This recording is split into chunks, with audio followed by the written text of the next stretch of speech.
నా పేరు ప్రవీణ. నేను దుర్గి నుంచి రావడం జరిగింది. ఇక్కడ మంగళగిరి రాష్ట్ర మహిళా కమిషనర్ గారు ఆఫీస్కి రావడం జరిగింది. కటక వంకారావు నా దగ్గర నుంచి 14,50,000 డబ్బులు తీసుకోవడమే కాకుండా నేను వారం నుంచి ఎస్పీ ఆఫీస్లో కంప్లైంట్ చేసిన దగ్గర నా మీద ఇంకొక రివర్స్ కేసు వేయడం జరిగింది గురజాల ఆఫీస్లో. మళ్ళీనేమో 13వ తారీఖున 5:30 నుంచి సాయంత్రం అతను నా ఫోన్ ట్రాక్ చేస్తున్నాడు. వేరే ఆడవాళ్ళతో ఫోన్ చేపించి ఓటీపీ తీసుకున్నాడు. అన్నదాత సుఖీభవ అని చెప్పేసి ఆడమనిషితో ఫోన్ చేపించి సచివాలయం అని చెప్పేసి ఓటీపీ చెప్పించుకున్నారు వాళ్ళు.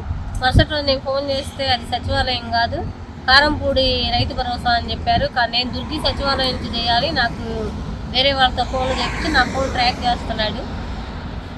అతను ఈ రకంగా చేస్తున్నాడు కాబట్టి మరి అతను ఏమనుకుంటున్నాడో ఏంటో, నా ప్రైవసీని దెబ్బతీస్తున్నాడు కాబట్టి అతను ఒక ఫోన్ కాకుండా ఇప్పుడు నేను 2 ఫోన్ చేస్తుంటే 2వ ఫోన్ కూడా ట్రాక్ చేస్తున్నాడు.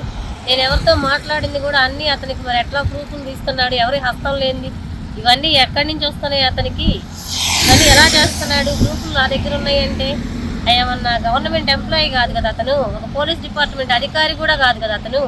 అవన్నీ తీసుకొని నా ప్రూఫ్లు పెట్టుకొని 3 రోజుల నుంచి ఈ రకంగా చేస్తున్నాడు నన్ను.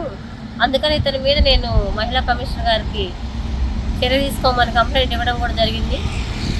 అతను నా ప్రైవసీని దెబ్బతీస్తున్నాడు కాబట్టి మరి అతను ఏమనుకుంటున్నాడో కొంచెం పద్ధతులు మార్చుకొని మర్యాదగా మాట్లాడడం నేర్చుకుంటే బాగుంటుంది ఆడవాళ్ళ పట్లని నేను హెచ్చరిక చేస్తున్నాను.